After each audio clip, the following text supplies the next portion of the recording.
Thank you. Y'all ready? Y'all ready?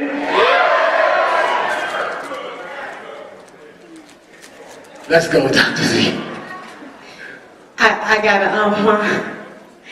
what can I say about this soldier, this king? When anyone mentions the word hip-hop, this hip-hop legend is stamped as one of the greatest of all time. He reflects hip-hop as a culture. His contribution to hip-hop as an MC is prophetic, and his vision as an artist-activist is nothing short of revolutionary. KRS One warned us about where we were headed in his contribution to self-destruction and days ahead. He predicted the current state of policing in his song, what is it? And Sound of the Police. And he predicted the current state of rap music in his Conscious Rapper. And in 1989, when his artist activist space wasn't enough, he created a movement to address the violence in the African American community. He is a legend. He is a revolutionary with the prophetic vision. He is a comrade in this struggle for liberation and justice. And he is my friend. Put your hands together for Get it up. Knowledge Reigns. Let's go. Over nearly everything.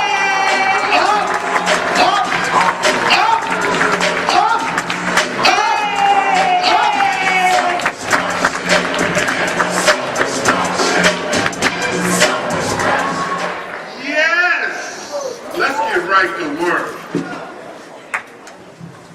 This is a wonderful, wonderful gathering. First of all, the poetry was crazy. Yeah. Those two. Woo! That was hot. I'm going to get right into it because the discussion that I'd like to have with all of you here is about an 8-hour discussion. Maybe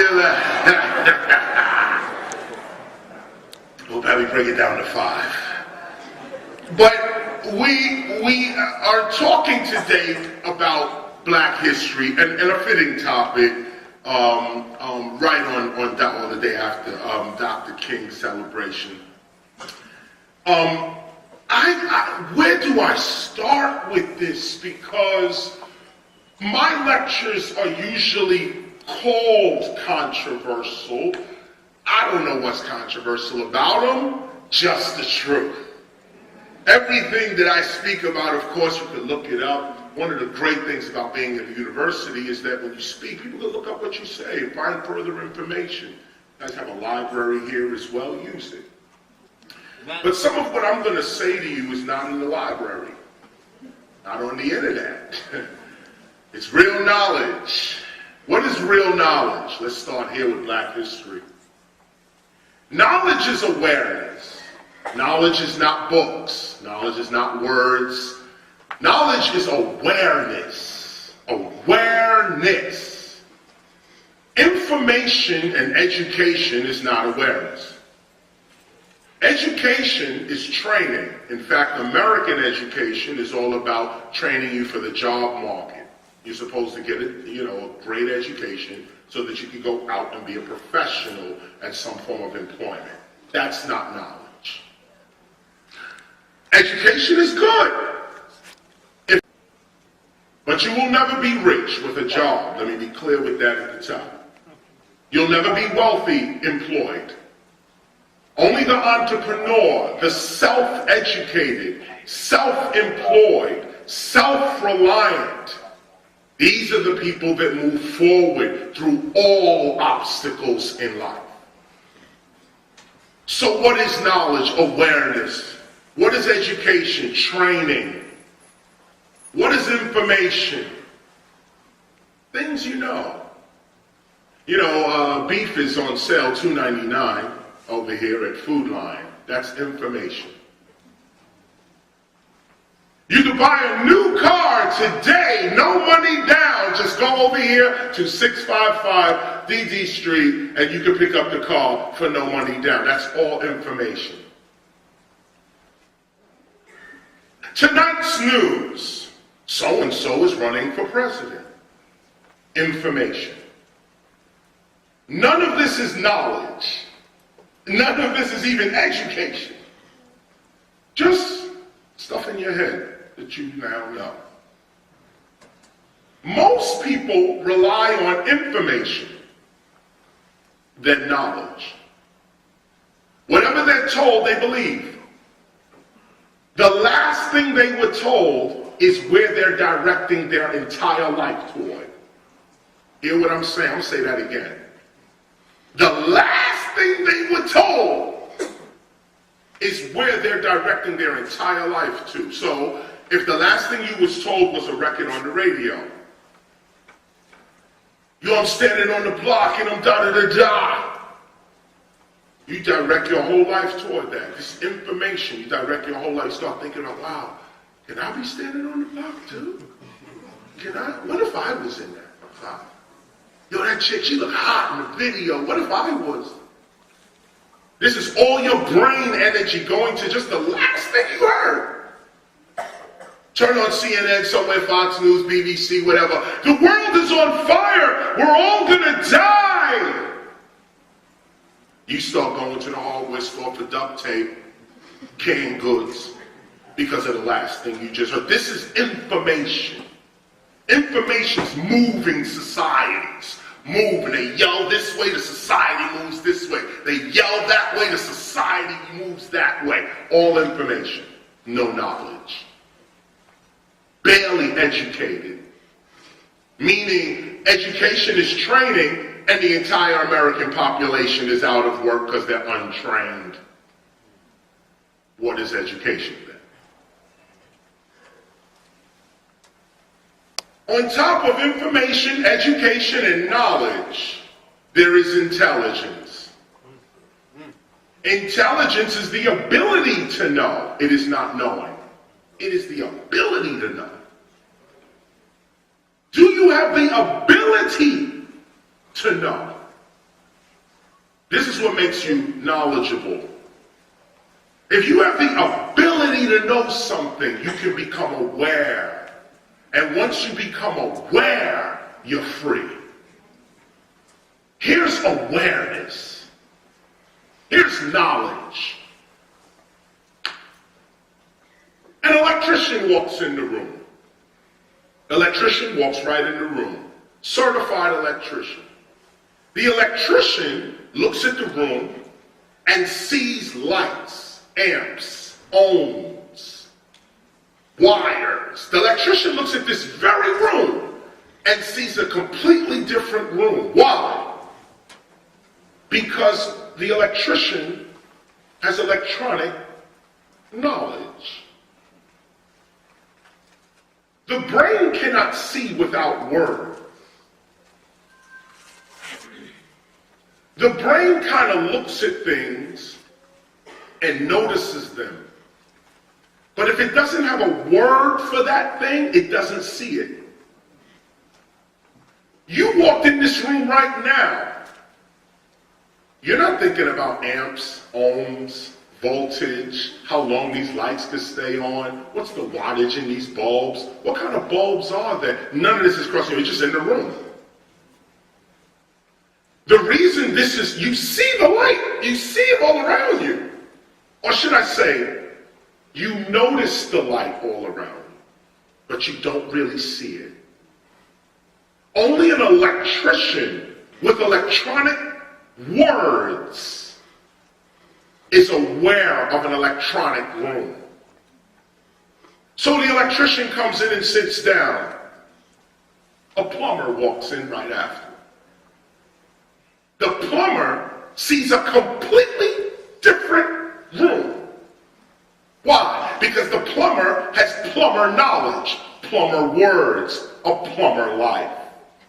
Walks into the, you know what, those pipes right there, that's carrying hot water. That one there is carrying cold water. Now see how it's being brought. We walk into the room, don't even think about pipe. We're in the room. There's pipes in the room. There's water going all through this room right now. But because we don't have plumbing knowledge or plumbing words in our vocabulary, plumbing reality becomes invisible to us. You're in plumbing reality, but because certain elbow pipes and wrenches and this, the language of plumbing is not your language, you could be in an environment with pipes, with water, and not see it. So the electrician walks in, the plumber walks in, they sit next to each other. The electrician sees a completely different room. The plumber sees a completely different room. They're in the same room. Now they're sitting down. Two knowledges, two awarenesses are seeing their awareness in their environment because of their words, because of their vocabulary, because of their knowledge. No one is telling them what their environment is. Their knowledge is creating their environment through their perception. So the electrician sits down and the plumber sits down. Both seeing two different rooms. A painter walks in the room. Room changes a third time. The painter walks in. That's not just white paint. That's a certain name to that paint. There's a number on that paint. There's a certain, that's not just white against beige, if that's even beige. The painter would say, no, that's off-white, eggshell white, or summer white. Oh, that's some kind of beige. No, that's yellow, that's mustard. The painter has all kinds of painting knowledge in his head, in her head. So when the painter walks in the room, even though the plumber sees the room like a plumber, the electrician sees the room like an electrician, the painter walks in and sees the same room like a painter. All of this is knowledge. All of this is awareness. What are you aware of? The things you are aware of really is determined by your level of vocabulary. The less words you know, the less you can see in your environment. The more words you know, the more you can see. Oh, I know that's a halogen light. Somebody next to you don't know the word halogen. They're not even going to look at the light. Hear what I'm saying? If you don't have the word, you're not even looking for these realities. So we say in the United States, man, you know, black people got it hard in the U.S. Black people should expand their vocabulary. The more words we know, the more things we can see. We're not trapped by any government, we're trapped by our own ignorance. The minute we get past that, there is no other threat in this world. At least not for us. And I say that respectfully because there's other cultures that are really going through hell. African Americans sit at the top, the very top of African existence in the world today. African Americans. But we don't think that. Why? Because we don't have words like Pan-Africanism in our vocabulary. We don't have words like neo-colonialism in our imperialism, in our slavery. You know, these have to be regular words in your vocabulary for you to say it. It's a word. For you to see your reality. They say in the beginning was the Word. Actually, that's John chapter 1, verse 1. In the beginning was the Word. And this is so real. because human beings cannot see reality without words. So I start here with knowledge. Knowledge is about awareness. What do you know? What can you see? Once you are aware, which right now you are aware of how you need to be aware, meaning you are aware that you need a broader vocabulary. You already have a broad vocabulary. In fact, they say men speak 5,000 words and women speak 7,000 words in an average conversation. Women use more words than men, which means women could probably see a little more than men. Something to think about. However, let's just keep it moving. However, I say this because without words, again, your reality is skewed. It's based on your vocabulary. Why do I start there? Because now we have this word called Black history. Black is a word. History is a word. If black is not on your vocabulary every day, then you're not going to really see black struggle. You'll hear about it. You'll be angry when you hear about it. But you will always be objective to it. It's sort of like, and I know this is crazy, I'm going to say it anyway, but it's sort of like when we was watching 12 Years a Slave. And the movie got all kinds of awards. But in the movie, the highest line, the part that won the awards, the biggest scene, the scene that broke America down, that scene was the black woman being whipped against a tree. This is the scene that they said, this is why they handed, and the sister's name escapes me, the actress that played the role. They handed her the highest achievement in movie making because she acted the role so realistically. A black woman whipped against a tree.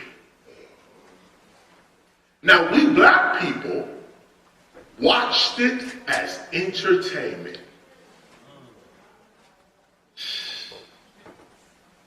Okay, it's one thing for every other race and culture and ethnicity of people to go to the movie and feel bad.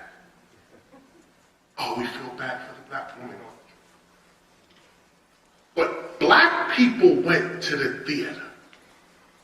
And because black and possibly woman is not in the regular vocabulary. You say a lot of words, but do you say black woman? We say a lot, but how often do you say Pan-Africanism? How often do you say even Africa in your words every day? No, we say America more every day than Africa. So how can we even see?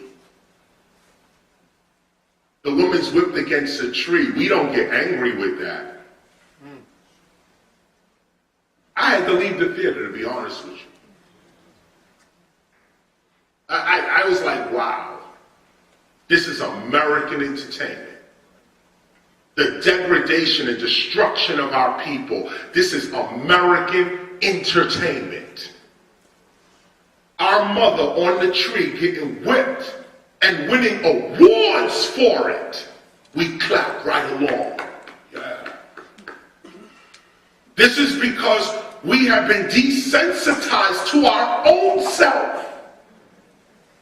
To our own self, we're desensitized. Why? Because the education, meaning the training, not knowledge, but the training, is to approach reality objectively, not subjectively.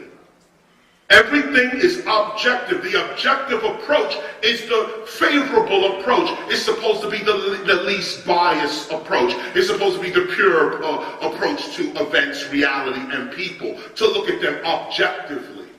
to not be part of what you are looking at. That is a colonizer's approach to reality. That very concept of not being what you know is the master plan of colonialism. To remove you from you. And I hope I said that right. To remove you from you. You're no longer subjective to yourself. You don't feel yourself anymore. What you feel is your education. Here's an example. We call ourselves black people. We know what black means. We feel it. But from an educational point of view, no human being on the earth is black. Come on. Who is black? Well, the speaker here. You know speakers? That speaker is black. We walk on over to it. This is black right here. When I put my hand up to this, it doesn't match. I consider myself a black man. When I look at black and look at me, it does not match. Now this is where you start to see subjective and objective knowledge. When I put my hand up here, it does not match. Okay, so why am I calling myself a black man when I'm actually brown? White people are, oh, thank you for that. I'm sorry, my wife just handed me this. Women speak 20,000 words.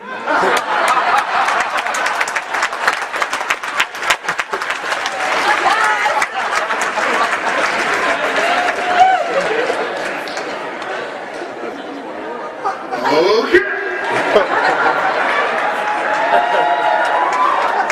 I'm sorry, my math was a little off. My darling wife corrected me. 20,000 words for women speaking on average, and then men are 13,000 words. Men speak 13,000 words, women 20,000 words. Just a brief correction there. You see black here, and you see that your skin color does not match that. Now, stop here for 1 minute. Amen. Stop here for 1 minute. The reason that I can put my hand up against this and it doesn't match is because of the rape of our parents. Okay, my skin is lighter shade because obviously there's some European in me somewhere. All light-skinned black people have some kind of European in them somewhere. Our ancestors were this color. Try to comprehend that.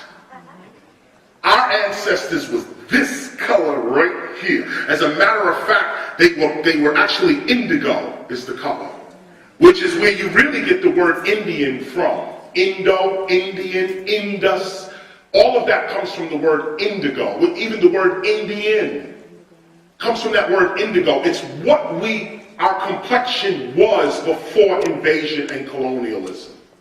So, put a pause there for a minute. That's the reason that my skin is not as black as that.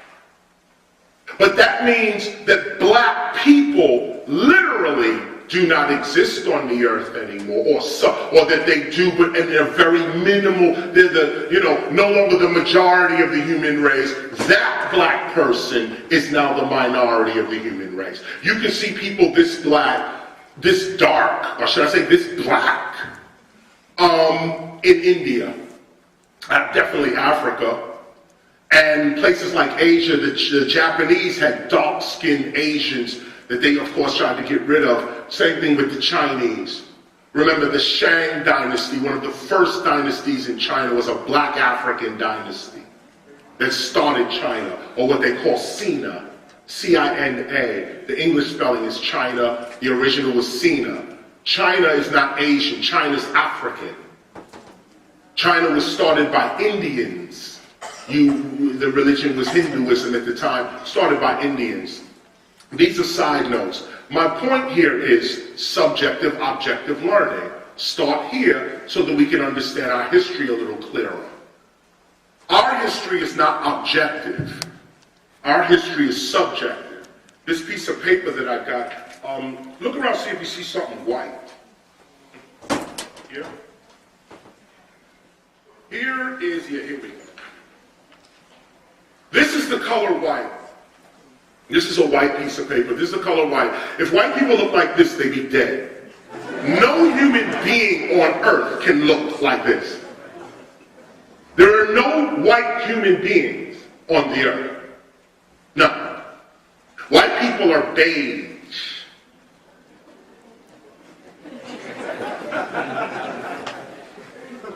What I'm giving you here is subjective learning. Don't just look with your education, which is training. Have the ability to know outside of your training. Now you're going to get knowledge.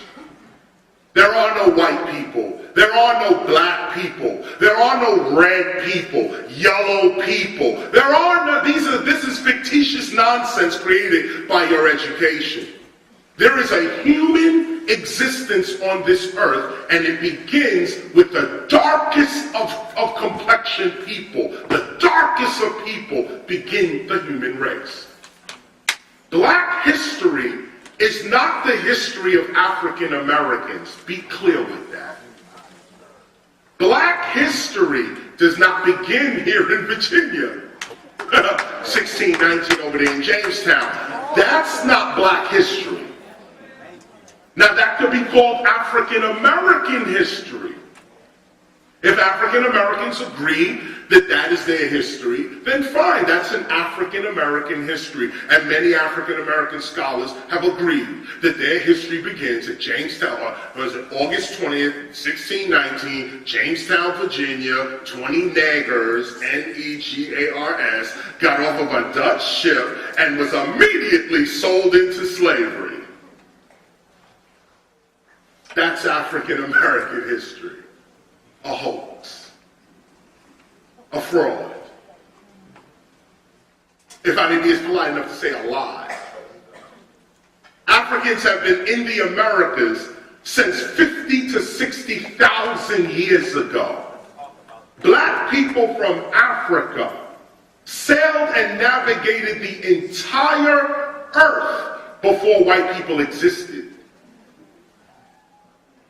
The gene for Europeans, white Europeans who are really albinoid Africans, the gene for so-called white people begins 50,000 years ago. Genetic evidence for the first whites began 50,000 years ago. Genetic evidence for the first self-aware human beings begins 150,000 years before that. 200,000 years old. That's how old you are. You are 200,000 years old. Your white counterparts are 50,000 years old. Your Australian counterparts are 70,000 years old. Greece and Rome came 1000 BC. 1,000 years before the Christian era. Greece pops up, who were really a bunch of Africans on the Cretan Islands, training these lighter-skinned Africans that would become Greeks. Rome is created by dark-skinned Italians and the Yemenis, straight Africans, and the, I get their name mixed up, the Etruscans. I can never say their name right. Etruscans. These are the three people that came together to form Rome. That's why we use the name tribe, because tribe is a Latin word, tribus, tribus. It means three. You're not even a tribe.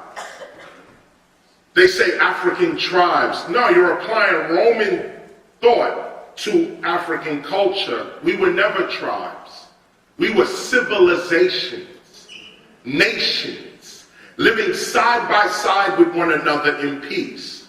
We created the greatest civilizations on earth that did not have names like jail, prison. There were no words in our society for police. There was no words. Imagine, there was no awareness of a prison. People did not think of crime. There was no word called crime. It was the natural inclination to cooperate with one another, not compete with one another. This was ancient civilization. The colonist comes in and takes our culture and flips it like this. And how can he take our culture and flip it like this? Because what the colonizer has done in all history is he first comes with technology. Brothers and sisters, hear the rest of this lecture right now. Technology. The original black civilizations, going back, you can go back to the beginning of human awareness. You can go back 1 million years ago. The beginning of human civilization, people were naked, no clothes was worn. Today they look at us, look at hip hop, and they say, oh, the women dress so scantily. Dudes is walking around with their pants sagging. All they want to do is show their body. Well, that was the original civilization. Take your pick. Is it colonialism and you keep your clothes on? Or is it your ancestors and you take them clothes off? Which is it gonna be? I'm giving you real knowledge here, awareness. Ain't none of us stripping down right now. But the whole point of us not wanting to take our clothes off and walk around naked and free is colonialism. Not the word, the act. We could fight all day against colonialism. If you ain't fighting naked, you're really fighting with them.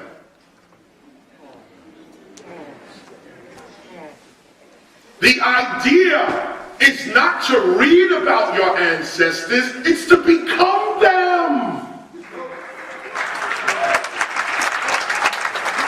Once you become your ancestors, now the enemy has a problem. And what's the problem? They don't tell you about their defeats and their losses. They only tell you how they conquered and walked through. And this is what we took. So through education, we're trained to believe in the power of white supremacy. We're trained to think that, if I threw a dart at that white Jesus, somehow I'm going to hell. We fight against, we say, we want the truth. We want to see God, but we're willing to tolerate the white Jesus. Black people are willing to tolerate that. And I say tolerate, because all black scholars know who Jesus was. Even the dude in the church preaching know who Jesus was. Okay? But we still are comfortable with other people taking our culture and using it for themselves.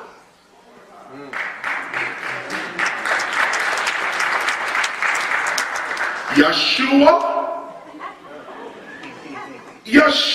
was a black African. How can black Africans tolerate? That's the word, tolerate. How can we tolerate that? Because we are objective to ourselves. Our education, dying grandmother made something for you and left it there hoping you would get her point of view. Don't read, or should I say this, don't rely on reading. We all read, no doubt. But all the books are written by colonists. Every single one. Our black scholars got to deal with this. Everything we know is from white people. Everything!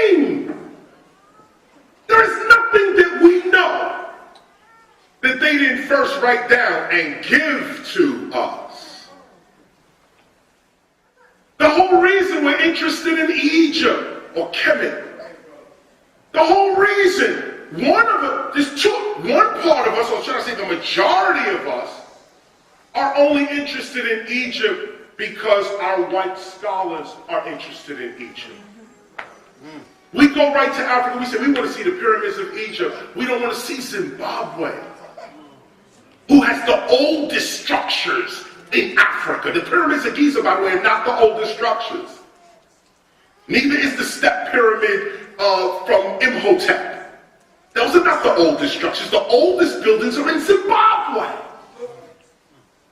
But because our white scholars don't want to look at Zimbabwe or give the Congo any credit because they rob in the Congo, because they call Ethiopians niggers, so they don't want to look at Ethiopia, they don't want to look at the Congo, they don't want to look at Zaire, they don't want to look at South Africa, they don't want to look at none of the places that they're robbing. What they make us look at is who other people are robbing. Like Egypt, robbed by the Arabs. Arabs are the first ones to come into Egypt and destroy the entire civilization. Persians, first ones. Hittites, first ones. These were not black people fighting black people. These were foreigners coming into the advanced Kushite civilization. And I say Kushite because there is no such thing as Egypt. Egypt is a Greek word. The word was Kemet, K-M-T, and we're not even sure about that either. Because our ancestors didn't write. Everything with our ancestors was oral tradition. This is what we had, oral tradition. And you know what's so real about the oral tradition? Was that you had to be a person of your word. Come on. You had to be, imagine a civilization where every word out your mouth must be the truth. Or you fall in that society. You're not respected in that society if you're called a liar, a deceiver.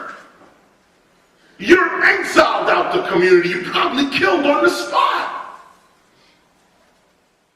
Colonists come in with technology, flip the culture. Let me go back. How did they flip the culture? Black people sold us out. Quick. I don't have to dwell on that. Black people sold us out. No nation on earth can defeat us except us. No nation on earth has defeated us except us. Slavery never existed or is existing right now.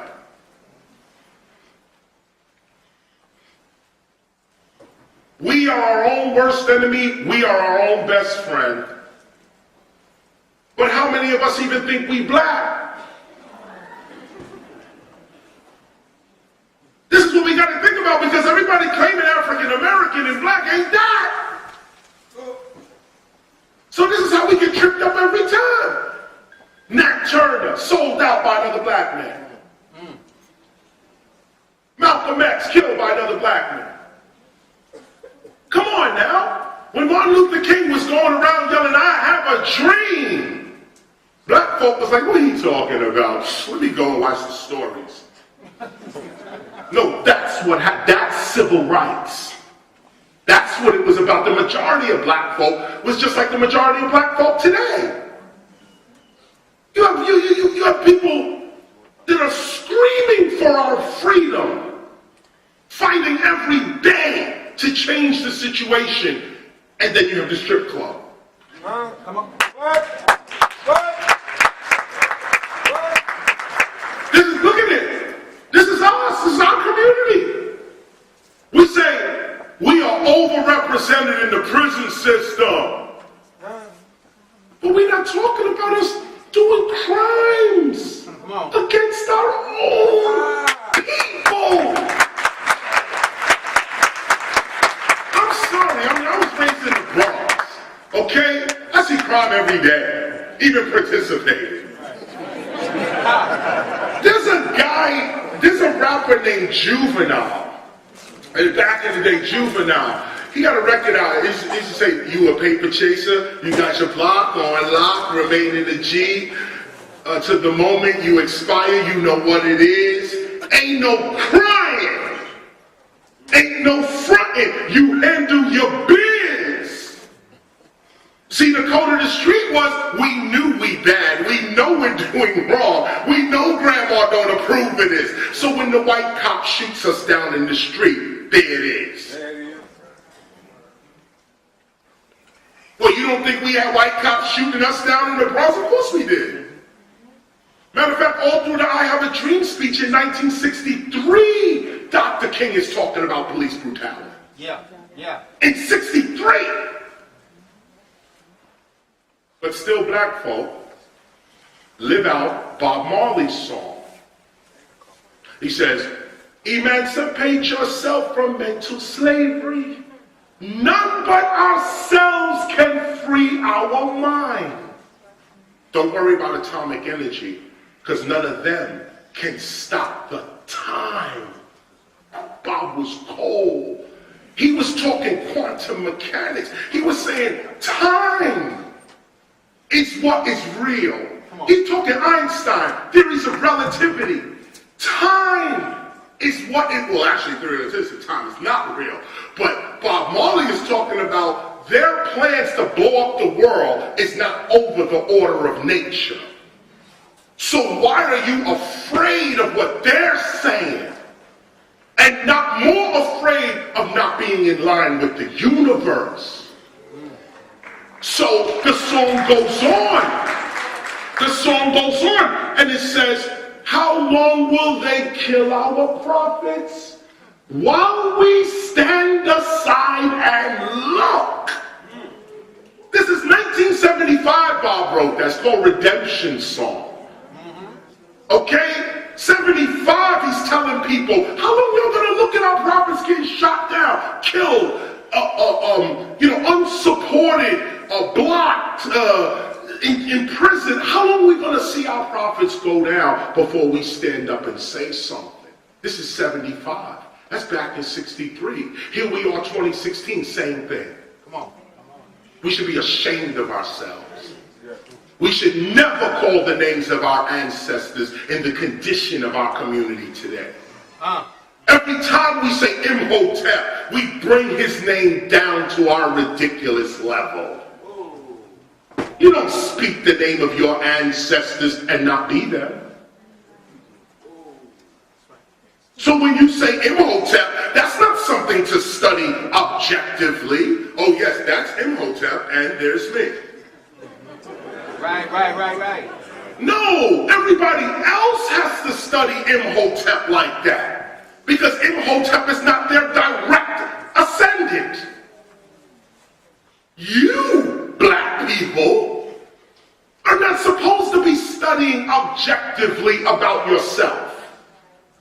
You're supposed to be studying subjectively about yourself. Everything I study, I'm going to be becoming. That has to do with me. When I read about Frederick Douglass, I'm going to take on his character.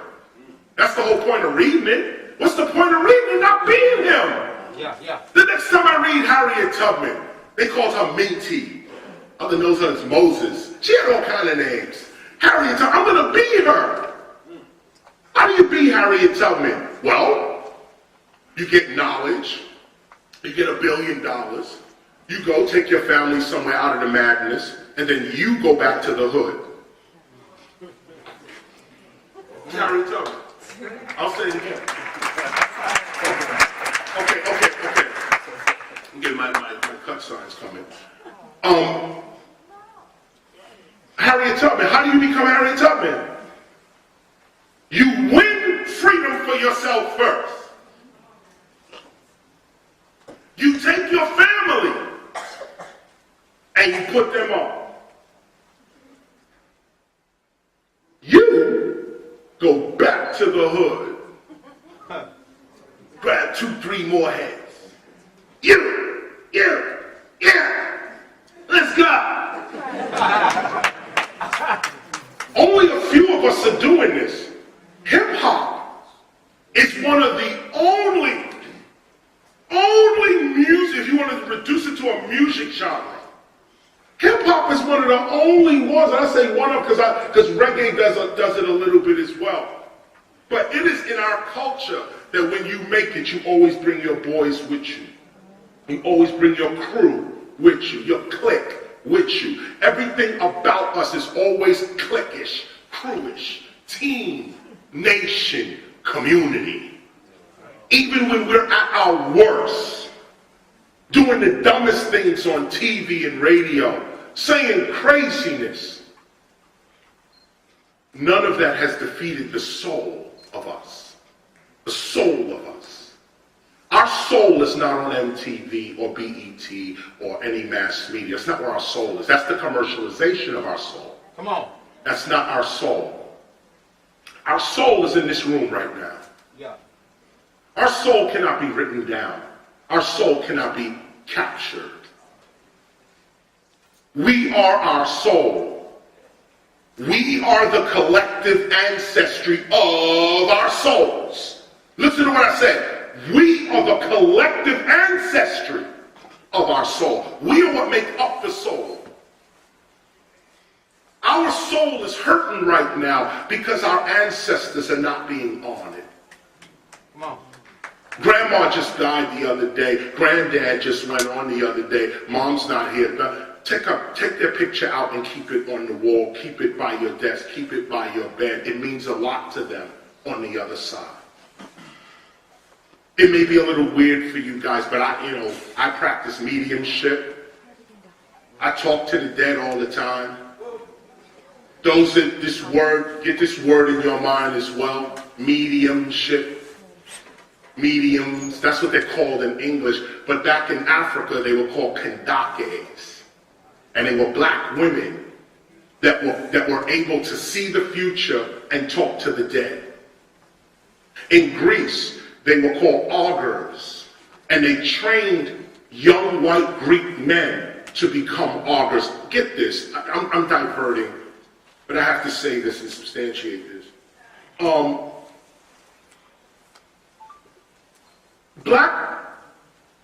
Your ancestry, your black ancestry does not come from any people on the earth. All the people on the earth come from you. You come from natural forces. Try to understand. Africans are the first self-aware beings on the earth. Try to get this. Try to feel this subjectively. When they talk about hominins, prehistoric humans, these are racist terms. At no time was you an ape or a monkey. At no time were you this. At no time. However, we are among the ape and chimpanzee family. A cat is not a cougar. A cougar is not a lion. A lion's not a tiger. They're all cats. We are not apes and monkeys, but we are from that family. And we became self-aware. Imagine all the stages of humanity over millions of years evolving in Africa until finally a self-aware human being arrives on the planet. We are not just the first human beings, we're the last human being. So you gotta hear me. Don't think just first. Yo, we the first, you are. But that first is not a real first, it's really a last. You are the end result of human perfection. Nothing else passed you in human history so far. Now the future can change.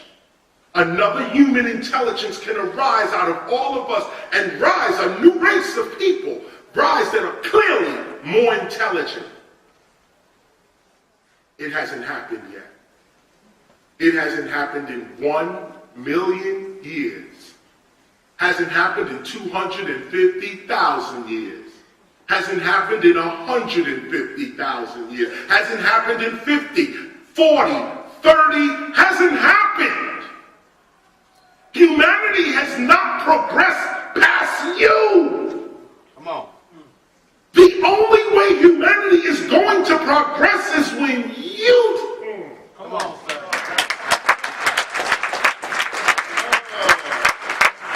I was going to say something else, but that's the point.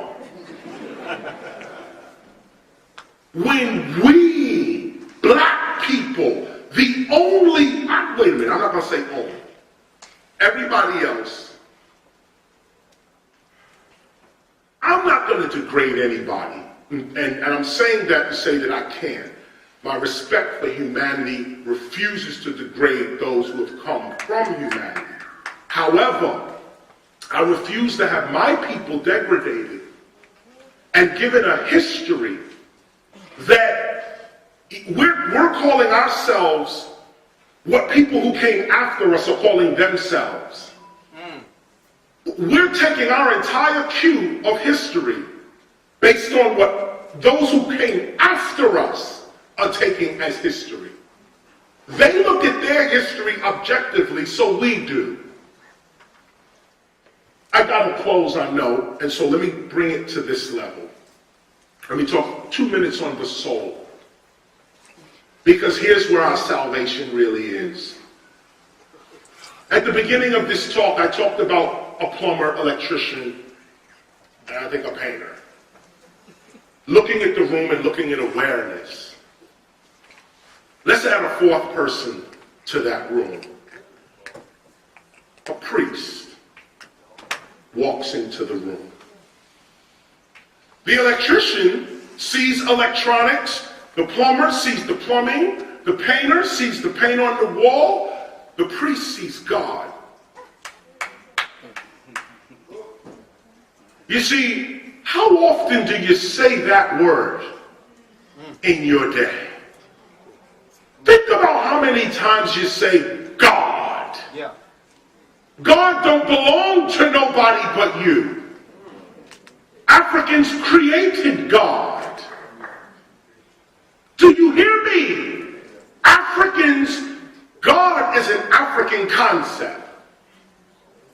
No religion originated in Europe. None.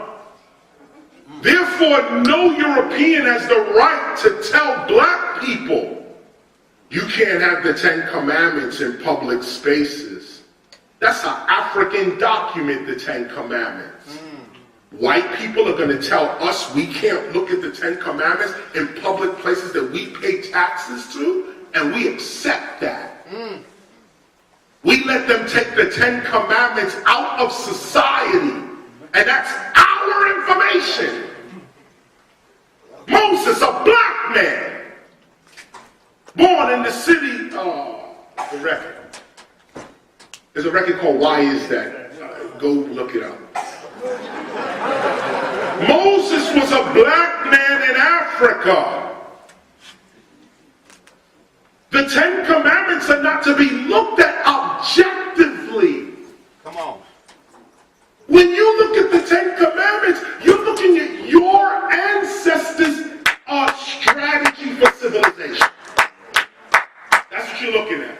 You're looking at the level of humanity that our ancestors rose to. Look at it. The 10 Commandments says, thou shalt not steal, kill, lie, be envious of other people. Why would you take that out of society? Come on. Right. Why would you take that out? And right after they took it out of society, mass shootings in schools, mass shootings in movie theaters, mass, just, okay, nobody's connecting nothing. No, nobody's connected. You take the law out of society. Yeah. And then you expect people to follow what? Right. Science? Right. Right. Right.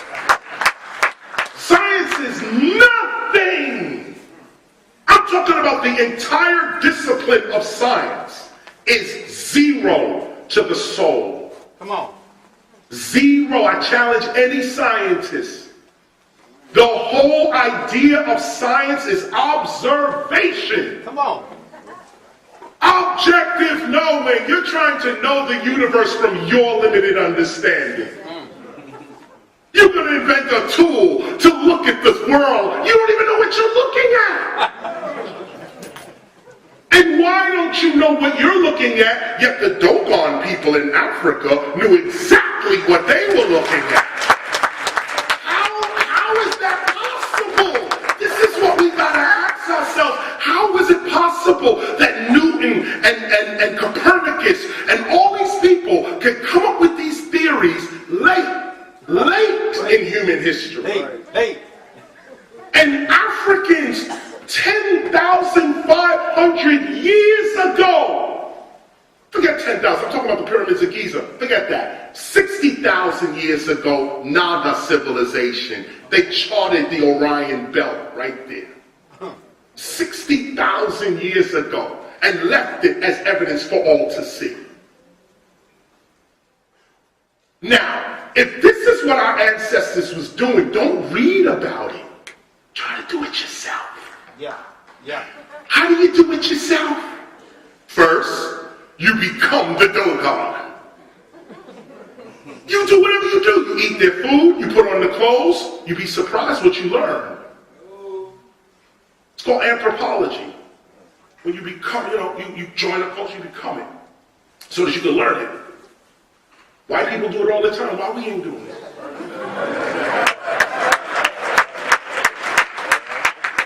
Why we ain't doing it? Let's do some cultural anthropology on Africans, on ancient Africans. Let's become these astronomers and these agriculturalists and these scientists. Let's become them. Yeah. And when we become them, then we'll discover their secrets. They never wrote their secrets down. Do you realize that the Pharaoh's crown in Egypt was never found? They did all this robbing of Egypt. They never found the Pharaoh's crown. Thank you. They never found the Pharaoh's crown. Never. Imagine, they never tell you that either. They'll never tell you also that when you go to Egypt, to get into the pyramids, most tourists, all tourists, walk through a thief's entrance. The Arabs blew a hole in the side of the pyramid of Giza trying to get in to steal its wealth. And that hole that they blew into the side of Giza is the hole today that people walk into the pyramid of Giza. Tourists walk in right now. They're walking in through a thieves' hole. They don't belong there. Never go to Egypt and walk into the pyramids, ever. The pharaohs did not want you to. That's why they sealed it up. Don't break the law. This is how you arrive at their thinking. You gotta know that the colonist is a criminal.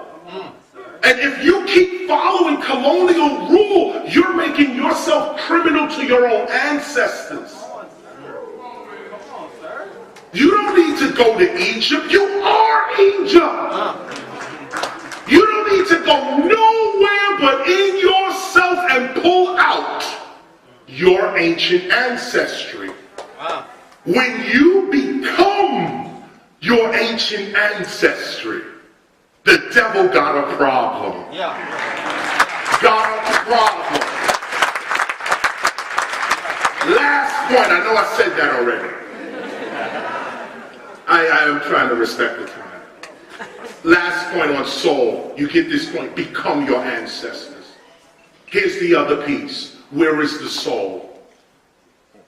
Your soul is with you now. I'm going to give you an exercise and I'm going to be out. Like I said, this is a longer conversation. So much more to talk about. Oh, you know what? In fact, I had, this is a prepared lecture. This is a prepared speech. It talks about Virginia, 1619 Jamestown, Virginia. And I point out some interesting facts, starting with the idea that slavery was not even legal in Virginia until 1641. So the first Africans to get off the ship could not have been slaves in Virginia, because there was no slavery in Virginia in 1619. It was, if there was any slavery, it was Spanish enslavement. The Spanish were already here in the 1500s. They had African slaves coming with them as well, but they also had African artists, African technicians, African warriors. They only want to tell you, oh, the slaves was there with them. No, the Spanish, just like Napoleon, when Napoleon went to Egypt, Napoleon didn't bring just soldiers. Napoleon brought architects, scientists, painters, all kinds of people went over. Same thing with the Spanish. Spanish came over in the 1500s. They start messing with South America and so on. And so anyway, I talk about all of that here. If you want a copy of it, Z, you're going to have this. Z already has it. So just check with Z. She'll give you a copy of it. You should know this is great knowledge. But I say that to say, now where's your soul? Here's the exercise. This is what they used to teach in the ancient mystery systems. I learned it from someone on the other side, actually. Here's the technique.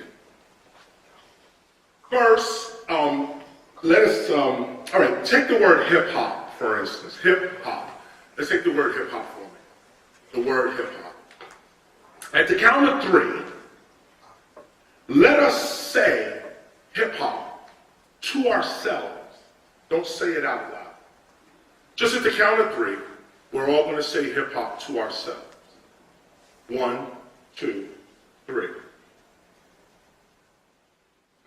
Now, the ancient spiritual teacher would ask you after you did this, what is it that just spoke? Huh.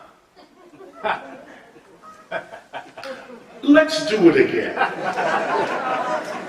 On the count of 3, let us say hip hop. Don't say it out loud. Just say it to yourself. 1, 2, 3. What just spoke? The self. This is where ancient Kemetic knowledge rested. The colonizer thought that thought was in the mind. Here, this is the reason we say that we think with our heads. That's a colonial idea. Ancient Africans said you think with your heart, which is why your heart was weighed on that feather, against the feather in Kemetic knowledge. On the judgment day, your heart had to be lighter than a feather for you to enter into the kingdom of heaven. The ma'at, or the concept of ma'at. Justice, the balancing of the scale. Your heart had to balance a feather. Look how cruel the Egyptians were. You put a feather on this side and your heart on the other. And imagine the feather was supposed to go down and your heart up. You were supposed to have a light heart at death. Come on. No anger, no hate, no guilt, no fear, none of that. Light heart at death. So why did I say hip hop to yourself? Because the teacher would ask you, who spoke that? Who said that? How is it possible for you to speak without your mouth? You just spoke. You said, and you did not move anything physical. Yet you spoke. Come on. Go further, the teacher would take you further and say, but you heard yourself speaking. Yeah. What ear heard you speak? You did not speak jaw. You're not using your larynx to speak, so your ears can't pick it up. The ears work on vibrations. So how is it that you can say and hear it? Go further. The teacher would say, well, if you close your eyes, you can see this word, hip hop. What sight is that? Come on. When you close your eyes, you can even see the word hip hop better. What is the sight that sees your future? Or sees your past? When someone says, yo, last week we was at the club, and you could see it. You say, yo, next week I'm going to go to college. You could see it. Your two eyes, these two eyes in your head don't see your past or your future or your present. Whoa. Again, the two eyes in your head does not see the past or the future. What sight then sees the past and the future? All of this is your soul. All of this is the first you. The flesh is a manifestation of your consciousness. This is only here. This is only here to prove your consciousness. Your consciousness wants evidence of itself. That's self-awareness. Your consciousness wants evidence of itself. So it creates this. This. But this is not you. Come on. You are the creator of this. You're not the body. You're the light within it. Yes. Yes.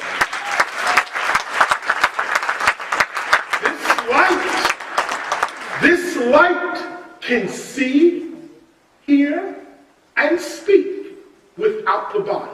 Yes. You're already dead now. Because when the body drops off, look at this. With the body, you can speak, see, and hear without it. So imagine when the body drops off, you can still see, hear, and speak. Because you're doing it now. The more you go within and speak with this voice, the voice that is within you is not the voice out here. The voice that's within you is also in an inner environment that's called the kingdom of heaven. Yeah. That inner voice is in a place. It's in a place. And the more you get with that voice, speak with that voice, give that voice the words you'd like to see in your reality. Give that inner voice the words for it to see what you want to be of yourself. This is the soul. When your body drops off, you can still speak, hear, and see. So try to close the eyes more and see without these eyes, like see your future. Try not to speak so much out in the open about what your plans are and what you want to do. Tell them to yourself.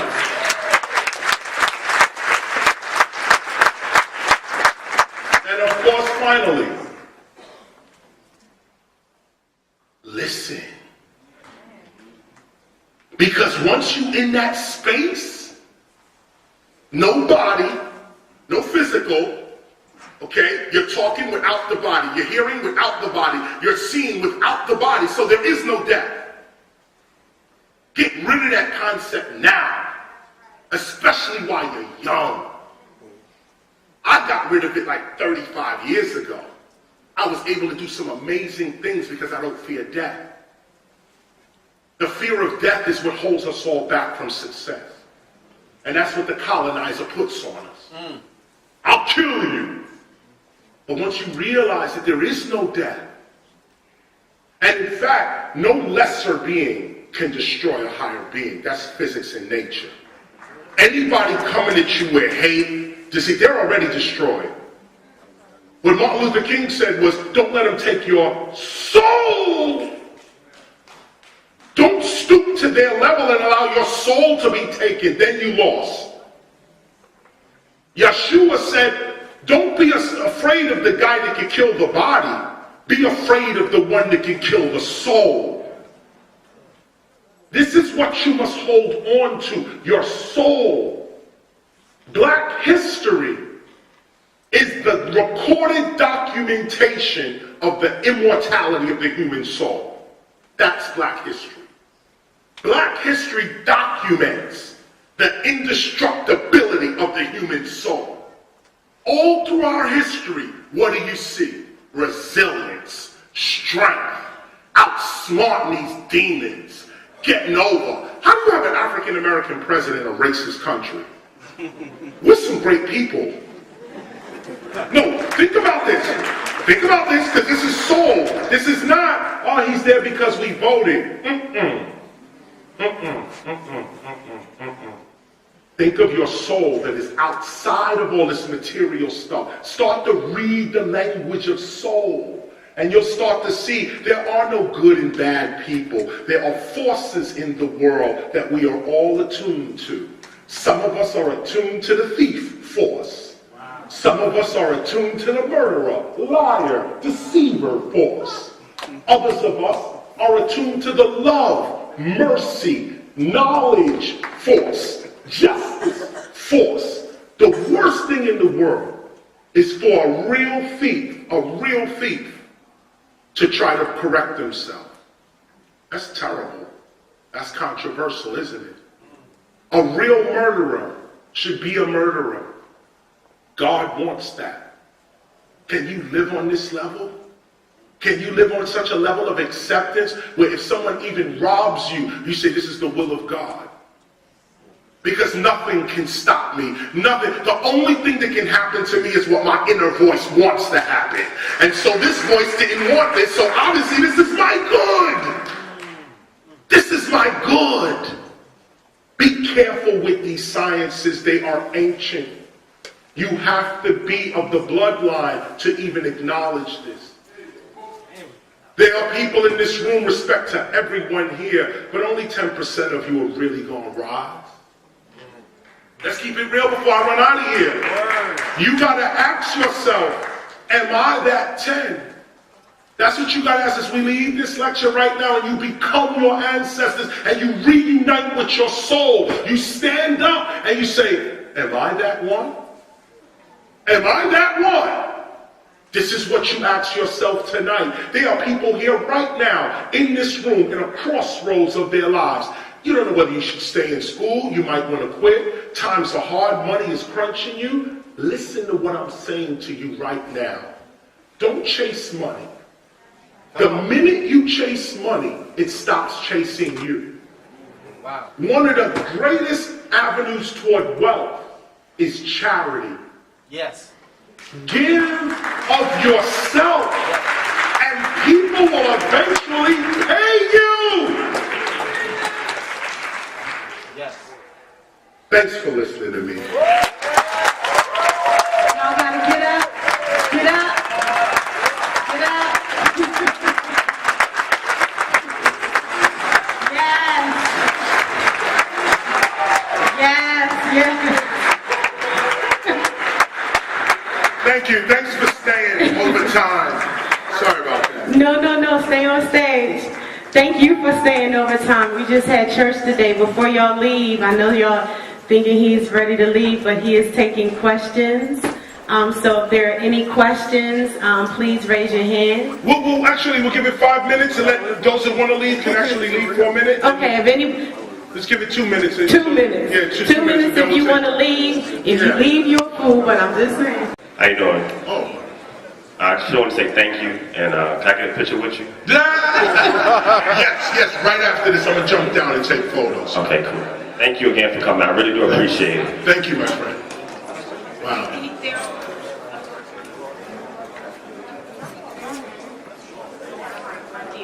I had a question. So, I'm sort of going on like a spiritual journey myself. Yes. So, so how familiar are you with like the Orishas and all that? 'Cause that's, like, I'm sorry, I didn't hear the last one. the Orishas, Oh, yeah. like Oshun, Shango, all them. It's like, are you really familiar with like? Yeah, oh, yeah. Oh, yeah. Like, do you have like, do you know all of that? Well, when you're on a real spiritual path, you meet everybody. along the way. And the Orishas, that's this ancient African knowledge right there. You was gonna say? Yeah, like I traced my roots to the Yorubas, and I've always felt like I had a connection to that. So. And see, look at that. I always felt like that.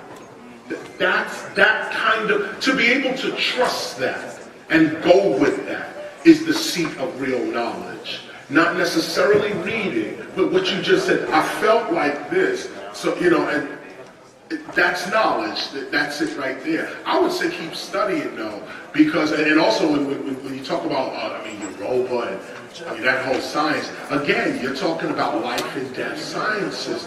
Mediumship, again, talking, even spirit possession.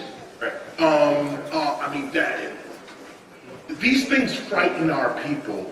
And so a lot of ancient knowledge is missing from our community because we see a person in convulsions, spirit possessed, and then starts like a woman, talks like a man.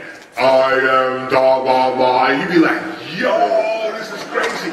And you're running out the door. But what you're studying is the center of real awareness. Because once you realize that this life, like is this life, and then there's another life, you live a totally different way than someone who's trapped only in life and just says, yo, if you take this from me, I don't know what I'm gonna do. Nah, someone who says, I speak to my grandmother every day. On the other side, she's chilling. She's telling me stuff that cannot be refuted. Like, I'll just give you a prime example of that. You're gonna meet psychics. There's real psychics, real people that don't, real psychics know that they don't do it for money. If you give them something, you give them something, but they can only take donations, real psychics, they lose their ability if they're using it for money. And they lower their vibration. So to keep our aim is, they'll tell you what's gonna happen to you next week, and it happens. And that's where they gain their respect. Now imagine if this was the leadership of our community. Seers, mediums, astronomers, people who could chart the skies and say, this is what we should be doing right now. That's the path you're on, and congratulations. No doubt. KRS, we have a question up top. Yes. Sorry. How you doing, Mr. KRS? Good, you up top. What's going on? I appreciate you coming out tonight to our university and speaking the knowledge that you spoke upon. I'll try to phrase this as well as I can. I've had this debate with my brother. He worked on Wall Street, graduated from Morehouse University, and when he came back, he told me that the basic principles of Wall Street is there is no religion. It's you follow money. So listen to what you were saying about the soul. The biggest thing about religion is it holds you based on the soul. Prey on mind, body, and soul. Like you said, the biggest thing to get us is with the soul. Do you feel as though the biggest enemy of the African Americans in general is religion? No. One of the biggest one fact. No, I totally get what you're saying. No. I think it's our salvation, to be honest with you. We were never meant to live our lives based on money. This is a foreign concept to our genetics. We're never going to succeed using money. The success for us comes with trade, not money. Once we start a trade route, because see also, when the Romans first started to bully Egypt and other Mediterranean coasts, Africa as well, what they were after was our trade routes.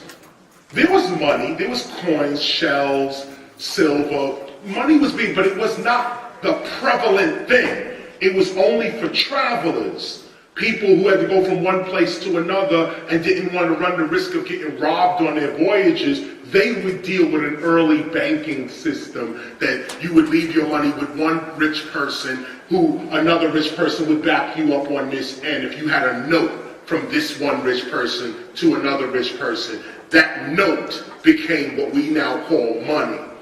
We never needed that. What we are is craftspeople. We are the beginning of human capital itself. You know that Wall Street was created by the slave trade, or was created during the slave trade, that Africans were sold on Wall Street, that the name Wall Street was a wall where they sold African men, women, and children. The stock market, the stocks were us. Same thing with insurance, exactly. As a matter of fact, New York Life wouldn't insure black people, but they would insure a racehorse. So the idea is that no, if we could move away from money, or here's a more challenging, okay, put this all aside, let's talk just Wall Street then. Let's just talk Wall Street. When we create our own currency, we're free. Wall Street is keeping us enslaved and imprisoned to their system.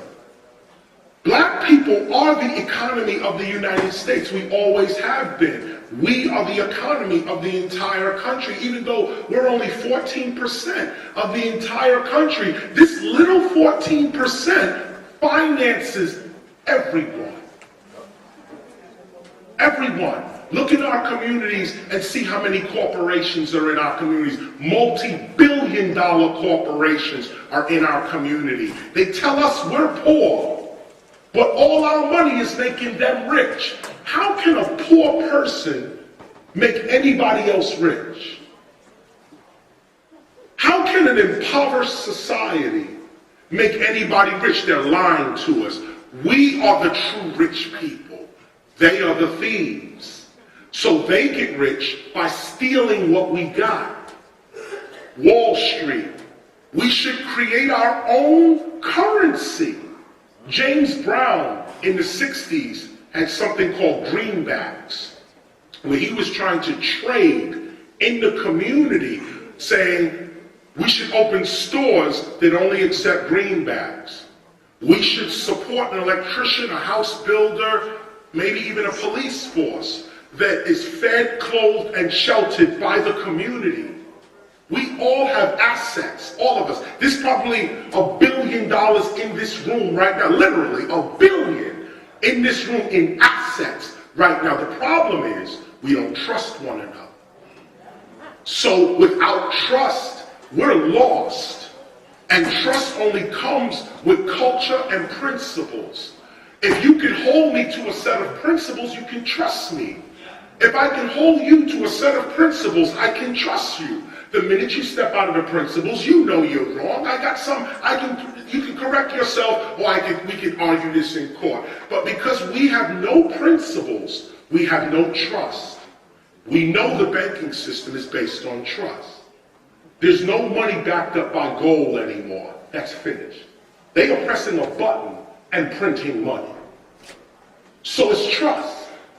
The minute black people create a black currency with Nat Turner on it, with Harriet Tubman on it, with Frederick Douglass on it, and we only acknowledge that currency.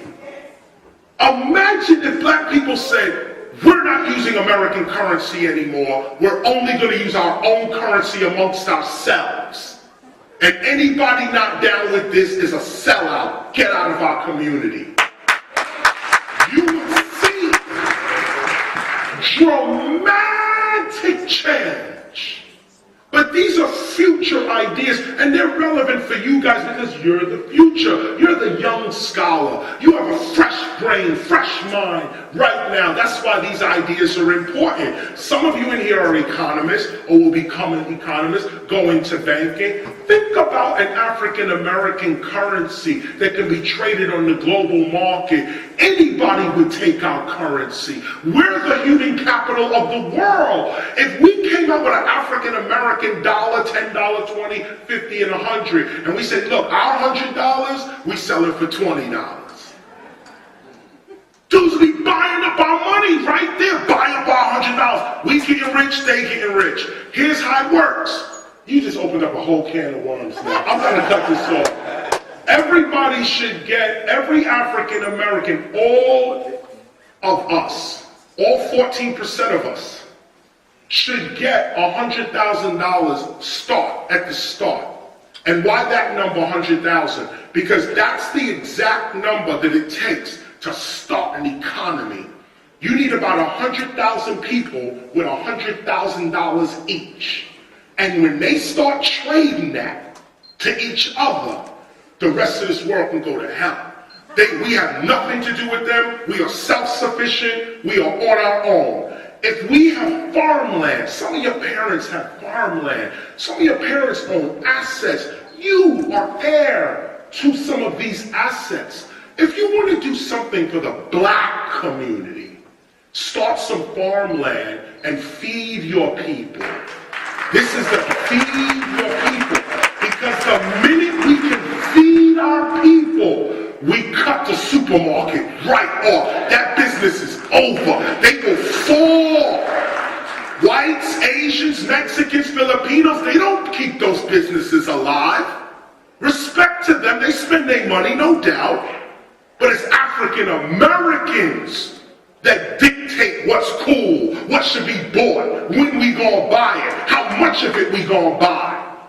It's African Americans that dictate the economy. But because we don't trust one another, which is why religion is important. And I got more to say, but you're making me go on. Come on, more questions, please. Somebody help me here. I'm going too long. What?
Come on, hit me with the next question. We're going to take some photos.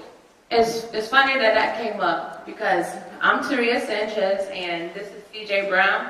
We're visual art majors here at the school, and we had a question as to how can we get our artwork out from a successful entrepreneur as yourself? You know, how can we visually express it out more? Leave America. Leave the United States. No, real talk. The world is paying for African American art and artists. Right. America's not. Well, they have some conventions here and there. They do sell art. Okay, let me say that. But Japan is eating it up. China is the biggest market for African American art right now. Go to Berlin. They had a sale, I looked the other day, $269 on a flight round trip for Berlin. That's unheard of. $269 to go to Berlin. Change your life. Get on that flight. Go to Europe.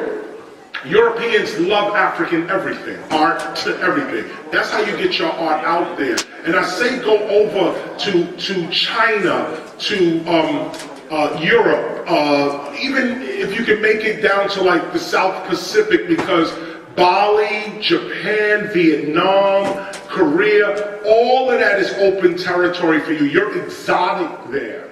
As an entrepreneur, you don't want to go where there's mad competition and everybody there look like you, talk like you. There's no money there. We all get it. The economy's low. Go where there's no black people at all. Go to where you are exotic.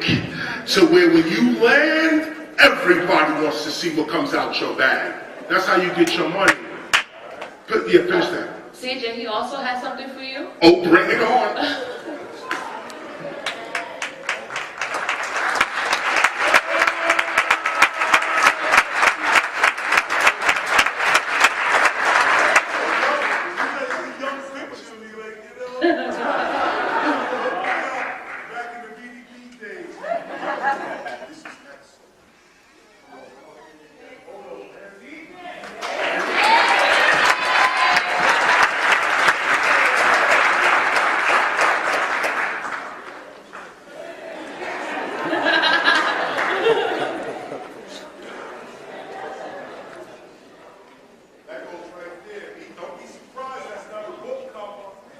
Entrepreneurship as well. This is, you talk about entrepreneurship. This is how it's done. Not only am I signing and accepting this brother's art, but something has to do it again. But this is what I come here looking for as well. We're going to take the brother's information, and we're going to see if we can't make something happen. Because, see, entrepreneurship is not just about taking, it's about giving.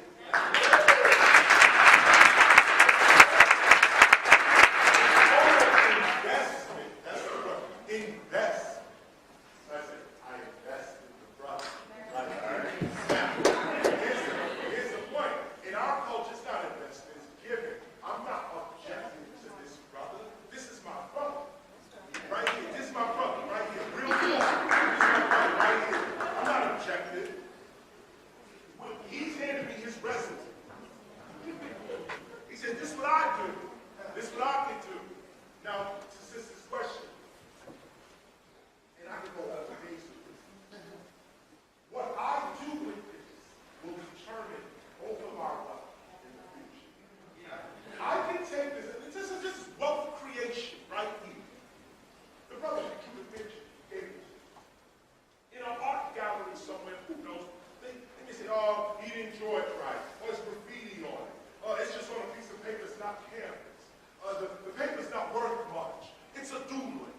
It's this. That's the Metropolitan Museum of Art. That's the Boston Museum of Fine Art. That's the people over there devaluing our people.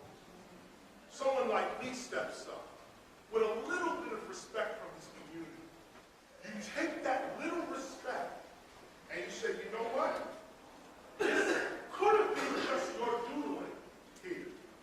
Now, I'm going to make it my book cover. Right. Not only did I get a free book cover, it's about to be paid.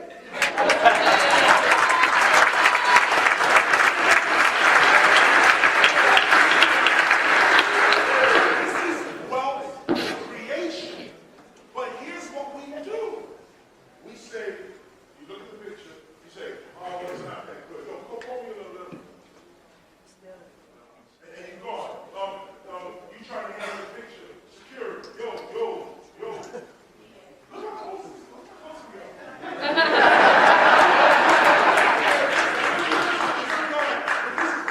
This is what it means.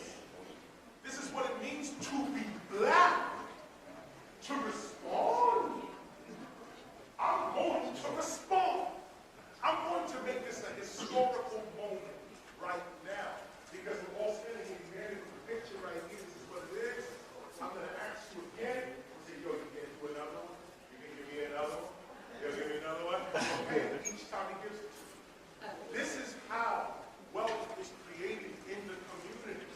This is a valuable drawing, not only because it looks pretty, but if someone like me who is in the public eye says that it's great. Do you understand? Yes, sir. It's like said, yo, this is hot. We're using it on the next cover right here. All of a sudden, Nas wants his cover.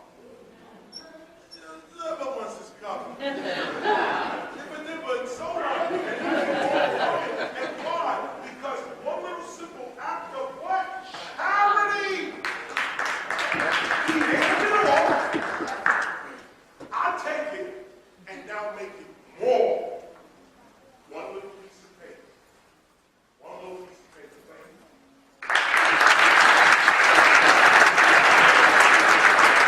We have a question up top.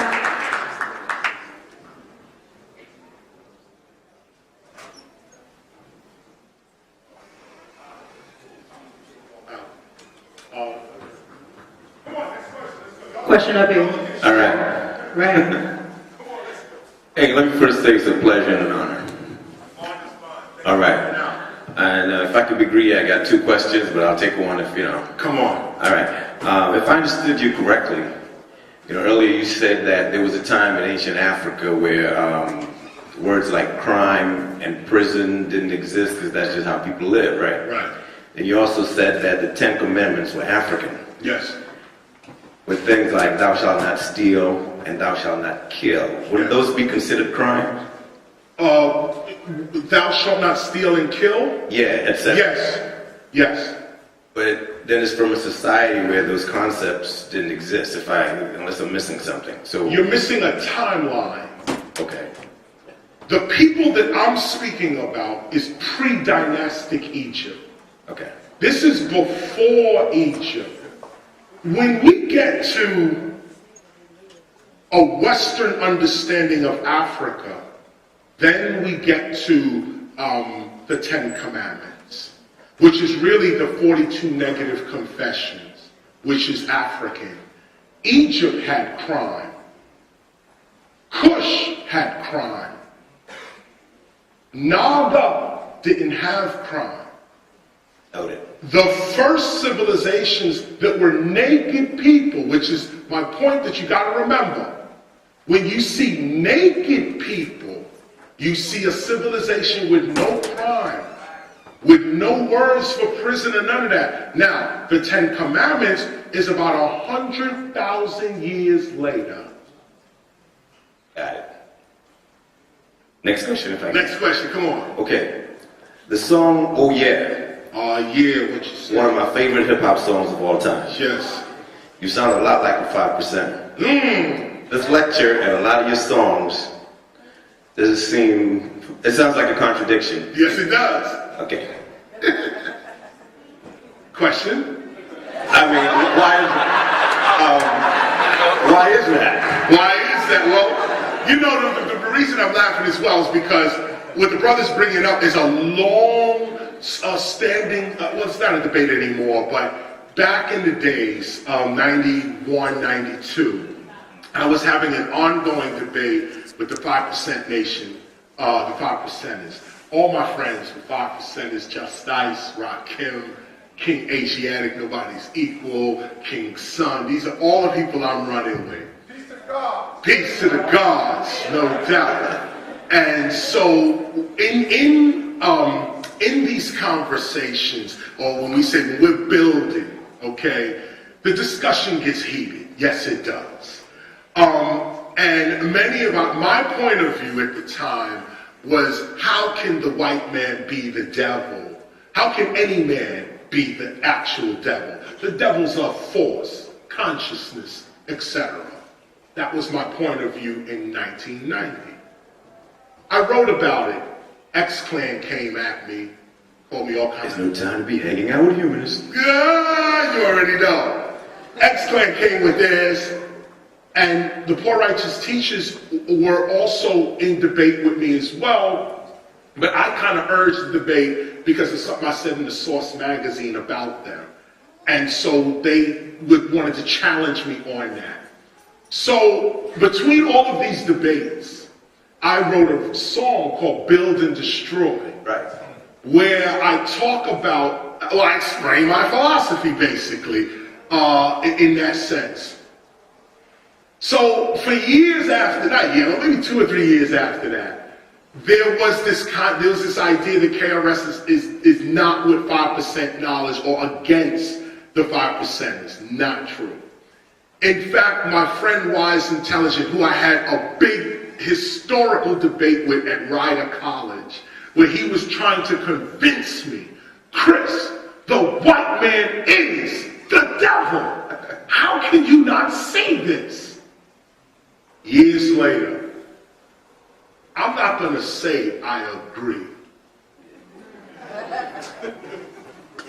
But in 1995, I began to see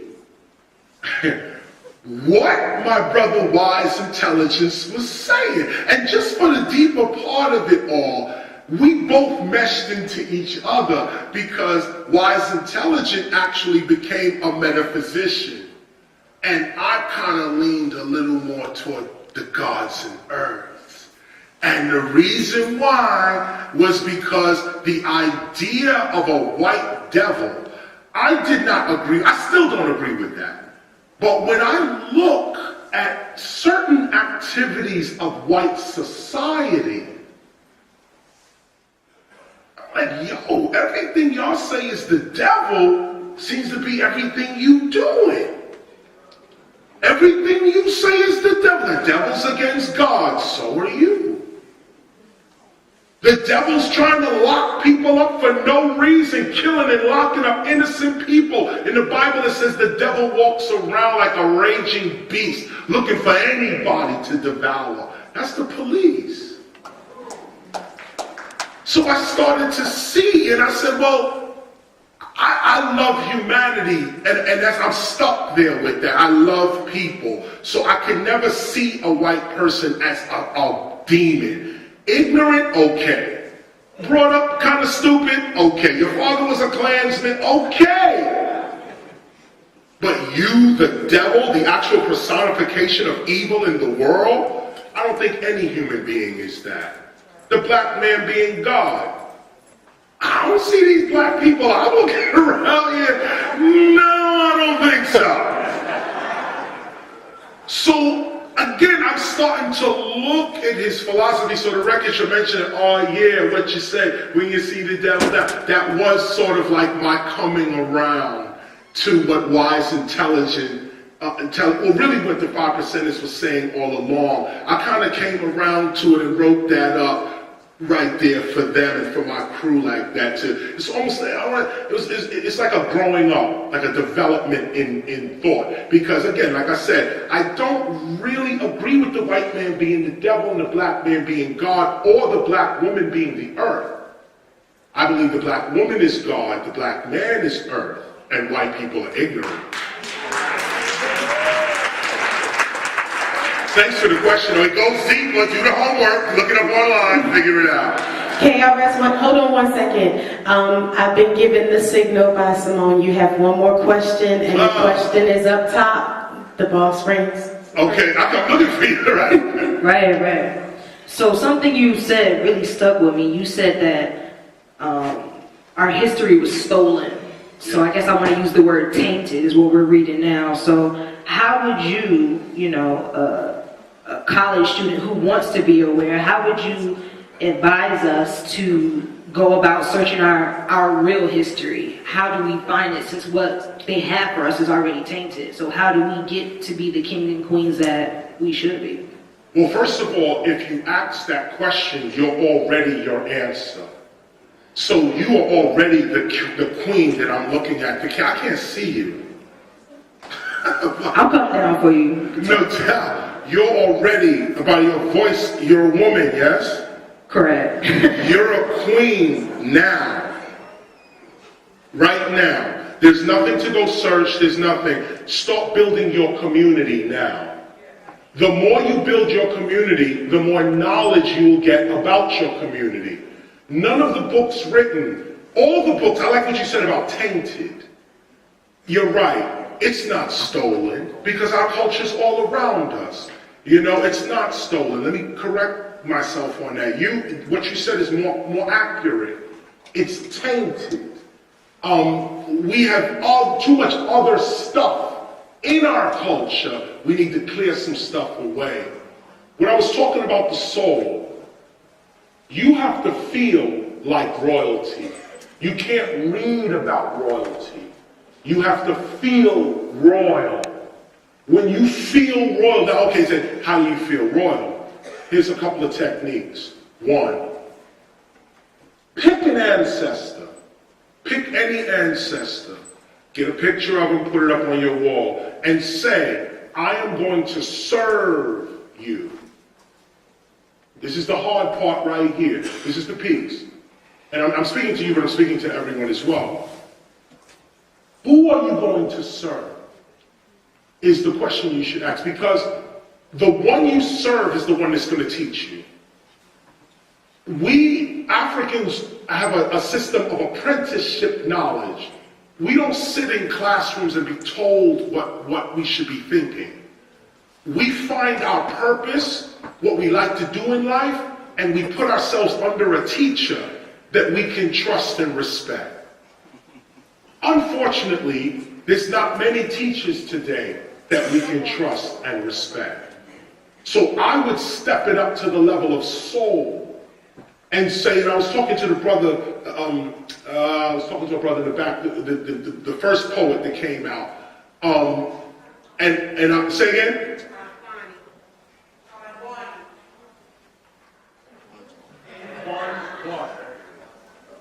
Juan.